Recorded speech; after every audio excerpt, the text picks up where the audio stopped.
and not or they got into a shootout with the police and they had to do 8 years, 8 months, you heard me, maybe 16 days or something like that in jail. And what about when they come home and they like, man, I done learned so much, I done changed my ways, you heard me? It's always like a jail nigga that get out of jail and now he done found God and now he want to be a preacher. He can tell people the path of God because God and Jesus take him down through there and he was at the lowest point of his life. Amen. And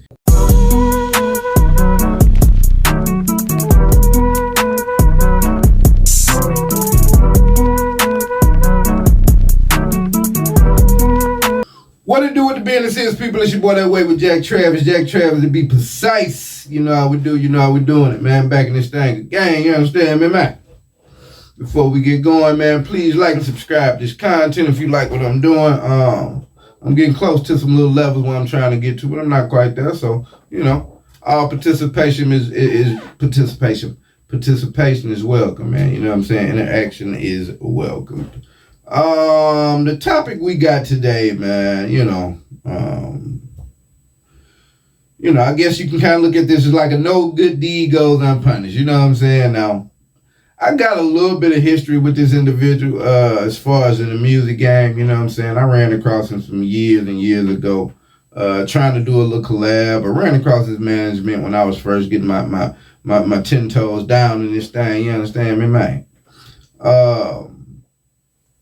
I can't really opine on how cool or how legitimate I thought he was then. It was just kind of like a stepping stone, whatever, you know what I'm saying? We never made the song, but I just remember his name, so every time I see his name in the news or what have you, it catches my attention. He goes by the name of D1. Now, for those of you that don't know who D1 is, I ain't gonna hold you. But I know a couple of months ago, man, he popped up in the news because he took issue with how Jim Jones and Rick Ross, to name a few, he took issue with their brand of rap music. And I guess that extrapolates out to any rapper that's making drill music or anything about guns or womanizing or anything in that music. D1 is of the thought that they're on the side of sin, They need to do better, get right. They need to listen to his message and the way that he wants to go forward as far as, molding and shaping the youth, man. And as I'll say, as will be a theme throughout this video, and I've said before, in the community, man, it's easy for us to kind of pick out who full of shit. You know what I'm saying? It's easy for us to pick out who we think is doing it for the theatrics. Now, this man may have a righteous heart about what he wants to implement, but he's going about it the entirely wrong way. I mean, just look at his setup, right? Just look at him now. He's one of these super woke, going through a life change. Maybe his old rap career didn't work out, because I don't know. But he's on this all self-righteous, half Malcolm X, half, Bakari Sellers or something. I don't know, man. But he was on Beehive ATL show here a couple of days ago, and Young Turk, I don't know if he's still young, what have you. He's a part of the little broadcast team over there. You dig what I'm saying? And so this is a part of the little exchange, man. It's wide range. This boy D1, you know what I'm saying? Some funny moments in here in my estimation. So let's get to rolling, man. Let's see what he had to say. The work, because all too often in the hood we expect people who got a big heart to do work for free. Oh man, you trying to change the community? That's good, brother. You should be volunteering your services. The White House got that bag to where it's like, you got a good heart, you in the community making a difference, man, you deserve to make a fair wage, you heard me? A comfortable living off of doing that. That's the difference. The White House could literally say, all right, we're gonna dedicate $5 billion throughout the country. We're going to spread it out to all the people that's doing that work. And that's actually what they did. So is it about the money, or is it about, changing the community? Because every so often you have people just like us, you know what I'm saying, who find out how to get these, what they 501c3 nonprofit organizations. All the nonprofit organizations, but then, I seen and respect to Charleston White, you know what I'm saying? And I don't know, because Charleston White, he do what he do. But I seen him saying, fuck the community. I ain't in the community no more. I'm in the strip clubs now. I'm doing my thing now, you know what I'm saying? I ain't trying to do this no more. You know what I'm saying? Is it serious enough that people are really trying to make change? Or are they trying to make change? Yeah. Great question, Turk. Great question, Turk. Great question, Turk. You know, is this for the theatrics, man? I don't doubt that D1 has a sincere heart and he wants to uplift the community. You know, he wants to get the youth on track. You know, all of the superlatives that you hear from most people that kind of take this stance. But, you know, and he'll say it a little later on in the thing. You know, I've got a problem with people that make, you know, let me not say it that way. I don't have a problem with people that make abrupt changes because life dictates that sometimes. But, you know, when you can pinpoint something that happened in somebody's life, you can be like, okay, I see why he made that change. You know, bro coming off as if he just searching for a reason to be controversial and speak. Because I tell you this, man, you cannot be the nigga finding a pathway to righteousness or a pathway to financial freedom, what have you. You can't be the nigga going and telling everybody, you need to listen to me, bro. This is the way to do it. You've been going about it all wrong. Nigga, what you eat don't make me shit, bro. I know people around, you know what I'm saying? I know people around me that you know, display that kind of thing. You dig what I'm saying? And you cannot beat a black person, bro. You cannot. And you know what they won't tell you? They won't tell you what went into that change. They won't tell you what they doing inside of that change. Now, maybe they're not doing anything untoward, but a lot of times I hear they are. Nobody give a damn about what D1 talking about. Again, in the community, we don't really rally behind people like that because it oftentimes looks disingenuous. It sounds disingenuous. I don't know that D1's message and what he's trying to get across. I mean, this isn't anything that we hadn't heard as a community. You know what I'm saying? And I think as a community, because we are so distrustful of others, you've just got the process. You got to let the process play out, bro. If you just pay attention to small, like microaggressions, let's call them microaggressions, but you know, there's incremental changes. And for me, when I look around at the community, when I examine what I see on social media, I feel like we're making progress. Like for instance, right? I heard the other day that Sexy Red only sold 28,000 copies of her album first week. Complete flop. All the other female rappers, complete flops, right? But now, a lot of times you hear people say, man, listen to this Sexy Red shit. Oh my God, they trying to tear the community down. We don't need our young girls listening to this. And it's like, I think they look at like people like we really that stupid, like we're really that dumb to own wholesale, just our daughters running around listening to Sexy Red, twerking down the hall. Like, that's not reflective of the community at large. You dig what I'm saying? So when you see things like, she didn't sell any records. Yeah, you may see a chick on Instagram scrolling and remixing it for a little video, but those numbers show that they're not going out buying these albums. They're not like financially supporting this and actively promoting. You dig what I'm saying? So black people do a lot on our own because we always had to. We've never been the type to just go behind a particular person, you know, a Trump or a Jim Jones. You know what I'm saying? We don't do that, bro. So we look at a lot of individuals, man, that seem to want to tell us the pathway to righteousness is like, something ain't right about this. Let's continue. Well, you got people that's trying to make change because they understand that impact should always come before income. Mm-hmm. You heard me?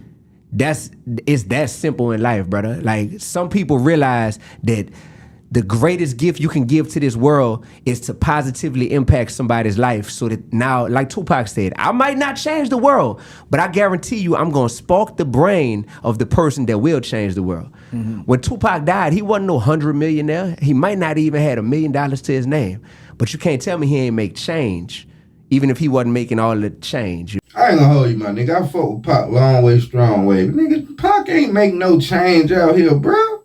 Whether we talking about money-wise or brain-wise, he had some very heartfelt songs. He had some socially conscious songs. Nothing that we hadn't heard before Tupac or after Tupac. You dig what I'm saying? When you say he'll mold the mind and make the change, what does that even mean? So if a black person grows to be the president and is talking good and righteous shit, does that mean that it came from Tupac? Like, what about a person just taking into account his environment and just using all of those facilities to come up with a better plan just for his people going forward. So trying to justify what Pac did and poor righteous teachers we've had before to try, it's just it's a cheap cop out, man, to try and, I don't know, man. It just always rubs me wrong. These self-proclaimed thought leaders, man, and this is the way to do it, because in my estimation, every question that Turk asked him, he kind of pivoting around the deal. When he asked him about is it about the check or not, he went into some explanation where some people will always be, paycheck over message. We didn't ask you about all people. He asked you about you, D1. You feel me? So impact over income is gonna always have a person like, nah, that's what we need to prioritize. Unfortunately, in the community and in the industry that we in, you got people that want to make income first and foremost, and then they're like, all right, after I make the income, then I'll focus on making some impact. I have you know, sir, money makes the world go round. Now, all money ain't good money, but to try and make people that value, getting their money over the message, or getting the money and then starting the message. He just said the White House got the bag. They can fund the movement. So it would behoove a person to go after the money first, right?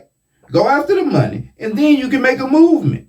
But again, he's all over the place in this interview, bro. But what happens is you get addicted to the income. And when you get addicted to how you started making the income, the impact is just like that diet you said you was gonna go on. You keep pushing it back. Oh yeah, I'm gonna start next week. I'm gonna start next month. Oh yeah, it's just like that thing you keep procrastinating on. So all we see is a whole bunch of artists in our industry who have made a bunch of income and a whole bunch of community activists.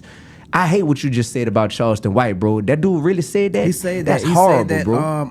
I believe it was with Sean Cotton.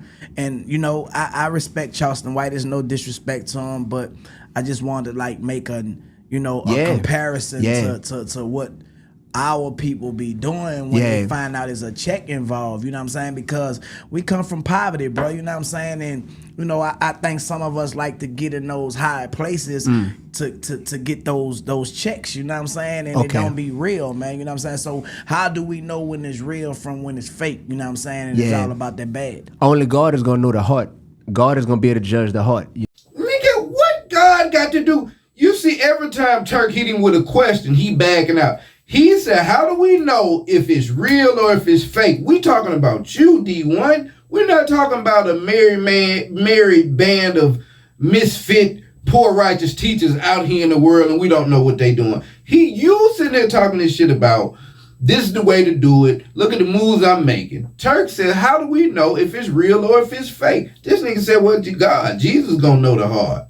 Nigga, are any of us gonna talk to God before while we on earth to be able to address the bullshit you doing if it's indeed bullshit? What does that mean? Jesus, God knows the man's heart. Nigga, okay. How does that help us decipher what's going on with you or any person like you? You know what I'm saying? I think that the people closest to violence are the most qualified people to be the solutions to violence. So the ones who done committed the crimes, what about a person who shot somebody when they was younger? Might have took somebody's life and not, or they got into a shootout with the police and they had to do 8 years, 8 months, you heard me, maybe 16 days or something like that in jail. And what about when they come home and they like, man, I done learned so much. I done changed my ways, you heard me? That's the most qualified people to speak on what the solution should be. Hey, all right, it's one thing to have an experience on one side and be able to speak to people from going from that side. But a lot of times, I just told you, in the community, it's evil. It's easy for us to pick out the bullshit.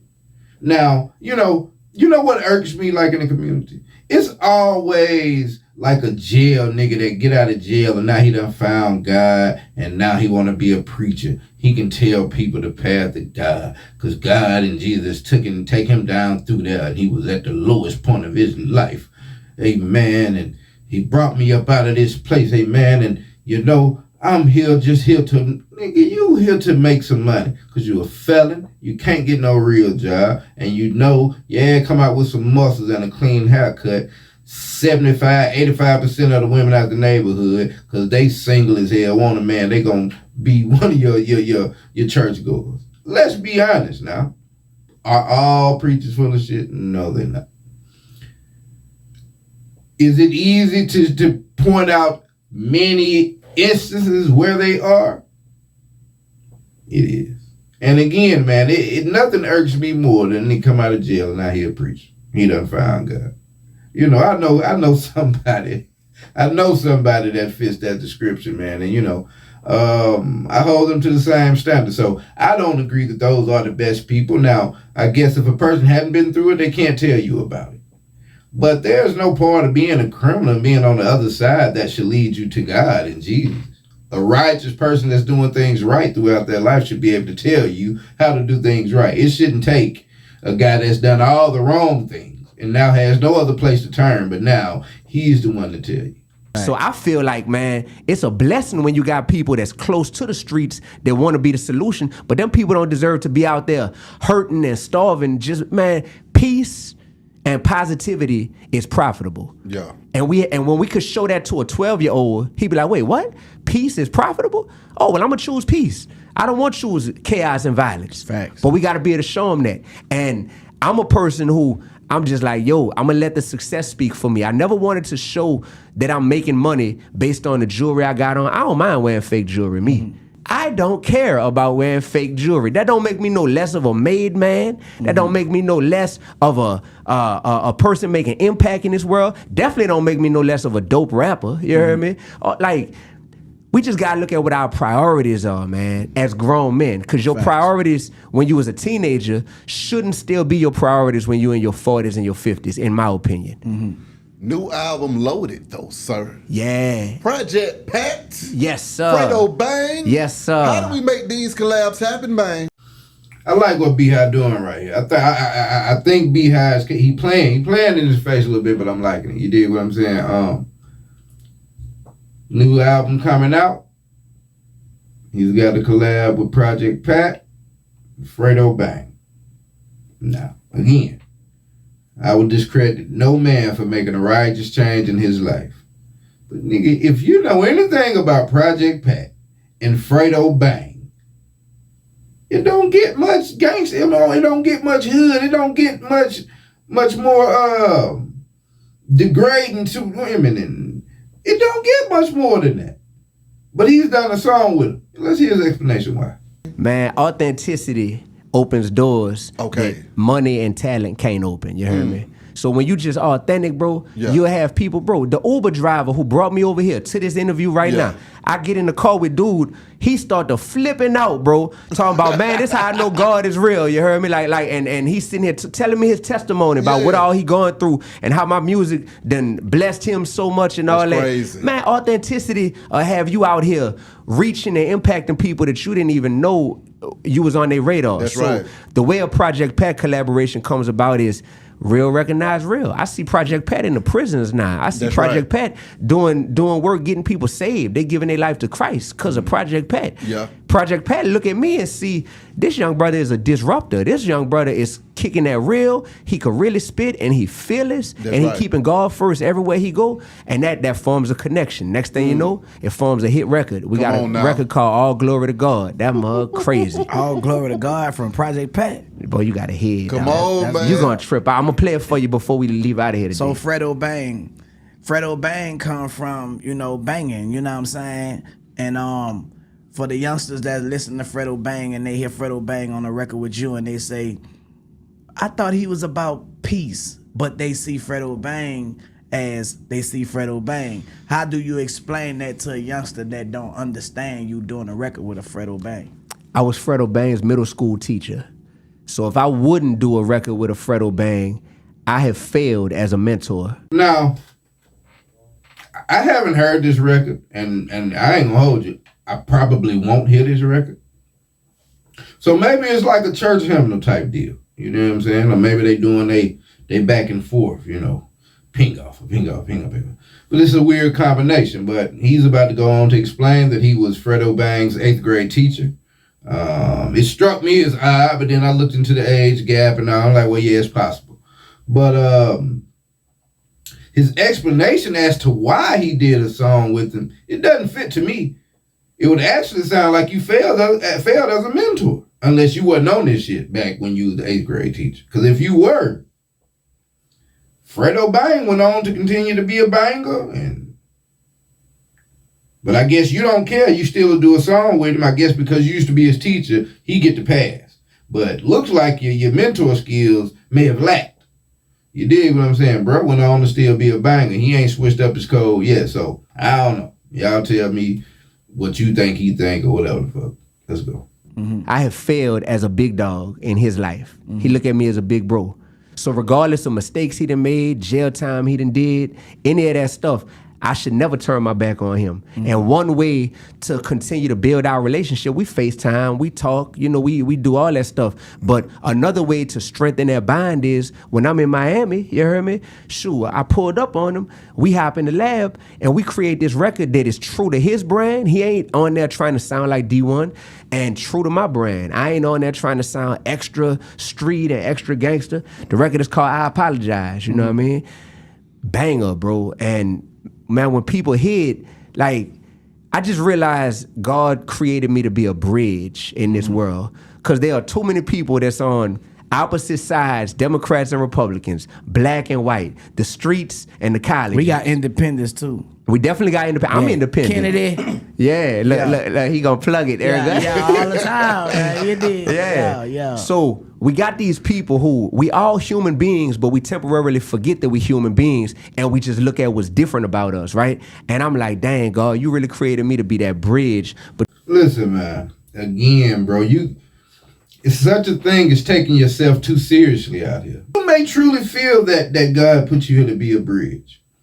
But a bridge takes two other sides, so two other individuals, however you want to look at it. A bridge ain't worth a damn if ain't nobody driving from this side to get to this side.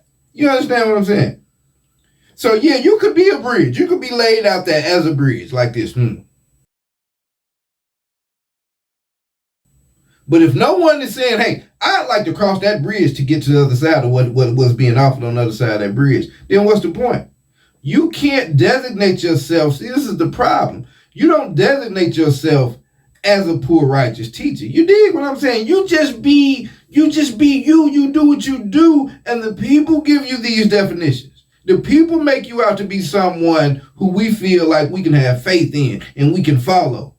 Like, niggas take themselves too serious out here, man. I don't know whether it's out of a reformation in their brain, or they truly feel like, he's talking about going to the White House. Niggas feel like, bro, do you know how easy it is to go to the White House? Now, I didn't see him on a CNBC or C-SPAN, so I don't imagine this visit was anything big or important. So, it's a gang of different groups you could be a part of to visit the White House and all of that. But don't let that get in your head and think like, nigga, I'm one of them ones, bro. I'm one of them ones, my nigga. Like, everybody can't go to the White House.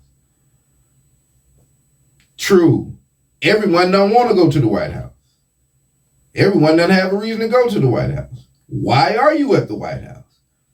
You know what I'm saying? There's a lot of questions that could come up behind. Congrats to him for going. But nigga, no one else gives a damn about that. That doesn't promote you into anybody that people want to listen to, and you can just stand on all these wild ass takes. Like, this is just the beginning of the interview, and this particular video is about the end. But it's two more, and I got coming for y'all on down the line. Like, strip clubs and all of that is involved. Let's continue. Between both of these sides, so that we don't lose sight of the fact that we all in this thing called life together, man. And, so what about the people, D1? We gonna cut to the case. Come on, man. Cut to the chase. Yeah. What about the people saying, okay, you criticize one group of people from talking about violence, shoot 'em up, bang, bang, but you rocking with Hot Boy Turk, and he still talk about that. What you gotta say to the people, because they want to know, like, where do that go? Because you just was about to fight with a Jim Jones. You just was about to get into it with a Rose. You know what I'm saying? About their lyrics. But do that make D1 a hypocrite to the people? Because we need to know now. Right. How do you explain that? Yeah. I explain it by the same way that Jesus sat with everybody, man. Here again, here we go. He goes into explaining his stance as to what would Jesus do. Nigga, you're not Jesus. You got an entire life full of things that would disqualify you from being Jesus. Let's just be honest. Niggas love trying to talk about what would Jesus do or what they thought Jesus did or what they read he did. You really don't know. You can believe. But again, you're not him. You didn't go through half from what we read and what we know about Jesus. It ain't a nigga on the planet, a person on the planet that has gone through a minuscule amount of what that man went through in order to be able to hold the ideals that he had and have the reverence that he has. Like, niggas kill me with that, nigga. You not Jesus. Jesus sat with tax collectors, he sat with thieves, he sat with all kind of sinners. And the difference was when he sat with them. Let's be clear. Jesus could change water to wine, 3 fish to 1,000 fish. He could make bushes burn. It wasn't so he could fit in with them. Mm-hmm. He sat with them so he could shine his light in those spaces. So if I'm ever in any of these spaces that you just spoke about, Turk, and if I'm not shining my light, if I'm not being me, then maybe D1 is changing and trying to fit in and all that. But that's not what's happening right now, man. I'm so confident about who God has made me and the ability to be everywhere. You know what I'm saying? Mm-hmm. Like everywhere that I should be. And if I shouldn't be there, I ain't forcing it to try to be there. You feel me? Thanks. So it's just that simple, bro. Like, I'm not a dude that's going out my way to try to get street cred. Mm-hmm. What is street cred to a man of God? Like weigh them up against each other. When I know who I'm serving and when I know that my blessings are eternal, what is street cred? You know what I'm saying? Like, if I wanted street cred, I wouldn't be driving a Honda Accord right now, you know? Yeah. I wouldn't be out here, I wouldn't be out here pushing stuff that I know is gonna be unpopular to the culture, but that I know is gonna be powerful to the kingdom. You hear me? Let's be clear, bro. A vehicle has zero to do with your street credibility. Just because a nigga in the Escalade don't mean like this a real nigga in the street. It just mean that he makes an $800 a month car payment, maybe. That's it, bro. He says he's trying not to get street cred, but hell, Project Pat and Fredo Bang, those are pretty street names now. You understand what I'm saying? But he goes into this not, I don't want street cred. He trying to shit on Turk or, the other people that he puts in this category of going against the culture and being detrimental to the culture. As if, street cred is a stupid thing. And, depending on where you are in life at a certain age, if you're trying to achieve street credibility, then yeah, we could look upon you as a stupid individual. If you out here rocking like, think about think about a Big U situation, right? You know what I'm saying? Every time you see Big U, either we good, we straight, or like he's still trying to be like a hitter, a big name with the niggas in the streets. You know what I'm saying? With these young niggas, he's still trying to keep his street cred up. Like you can look at him and be like, this ignorant nigga. You know what I'm saying? But there's different categories to that being said, man. But again, for me, it's another deflection and just kind of he's just going a winding road when Turk asks him directly, you know what I'm saying, about, the people say, man, you talking about all this poor righteous teachers here. But here you go at the White House because they got the bag. Then you talk about Jim Jones and Rick Ross, just pluck those two out of the ether to attack what they're doing in the music game. But then you do a song with Project Pat and Fredo Bang. Now, I hadn't heard that any of these rappers turned into being religious rappers, so I don't even give a damn how dumbed down or how scaled back their verse may have been to fit the aesthetic of being with D1. The next song that when they made in the studio, everyone on the hard drive is that shoot 'em up, bang, bang, for, you know what I'm saying? So how do you reconcile the two, D1? What's wrong with these two rappers that's not wrong with these two rappers? Because you see Project Pat in the prisons. Well, there's a lot of rappers and shit go to prisons and make appearances and shit like that. Fredo Bang, apparently, the only thing that got him in the door is because he used to be his teacher. All the bang bang shit he talk about is all good. It's a bad look, man. It's a bad look. But you know, bro has been in his little religious man bag here for a while here lately. And he's got some inflammatory remarks about, you know, people around him in the culture and how overstanding he is of those individuals. And I thought it was a pretty wild video, man. Like I said, we got 2 more to it. But this was just the first part of it, man. So I'll get those others and come back to y'all in a minute. And until then, this has been That Way with Jack Travis. I'll let your boy. Loud.